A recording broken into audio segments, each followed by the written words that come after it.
দেশে বেকারের সংখ্যা এখন 25,90,000। সোমবার বাংলাদেশ পরিসংখ্যান ব্যুরো প্রকাশিত ত্রৈমাসিক শ্রমশক্তি জরিপে উঠে এসেছে এ তথ্য। এ সময় বেকার পুরুষের সংখ্যা বাড়লেও কমেছে নারী বেকারত্ব।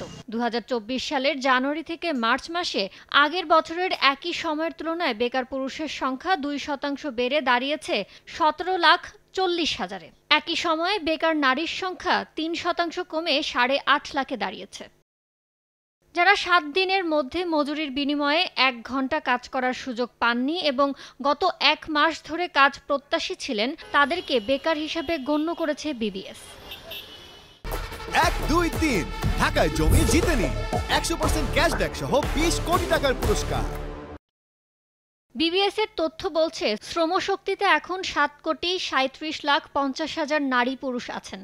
এর মধ্যে 7,11,60,000 মানুষ নানা কাজে নিয়োজিত, বাকিরা বেকার। এছাড়া দেশে 15 থেকে 29 বছর বয়সী যুব শ্রমশক্তি 2,59,20,000। এর মধ্যে পুরুষ 1,30,50,000 আর নারী 1,28,70,000।